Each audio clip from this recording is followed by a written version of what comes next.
சரோஜா தேவிக்கு எம்ஜிஆர் கொடுத்த சர்ப்ரைஸ்.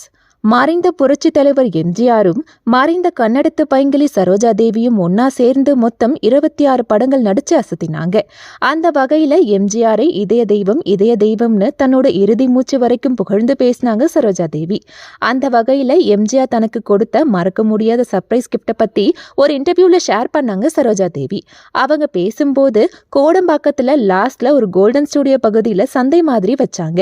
அங்க எல்லா விதமான கடைகளும் இருந்துச்சு. நான் என்னோட ஃப்ரெண்ட்ஸ் அதே மாதிரி சாவித்திரி அம்மா அவங்க ஃப்ரெண்ட்ஸ்னு எல்லோருமே அங்க பர்ச்சேஸ் பண்ணோம். அங்க ஒரு நகைக்கடை இருந்துச்சு. அங்க போனா ஒரு நெக்லஸை பார்த்து ஆசைப்பட்டு விலை கேட்டேன். ஆனா கடைக்காரர் இதை ஆல்ரெடி சாவித்திரி அம்மா அட்வான்ஸ் பண்ணிட்டாங்கன்னு சொல்லிட்டாங்க. உடனே என் முகம் சுருங்கி போச்சு. எனக்கு ஏதாவது ஆசைப்பட்டு கிடைக்கலன்னா முகம் சுருங்கி போயிடும்.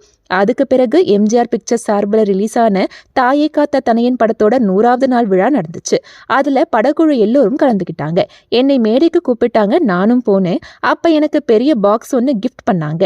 கீழே வந்து அதை ஆர்வமா திறந்து பார்த்தா நான் அப்ப அங்க ஆசைப்பட்ட அதே நெக்லஸை எங்கே தயார் செய்தாங்கன்னு தேடி பிடிச்சி எனக்காக எம்ஜிஆர் அதை கிஃப்ட் பண்ணாருன்னு நெகிழ்ச்சியா ஷேர் பண்ணாங்க சரோஜா தேவி.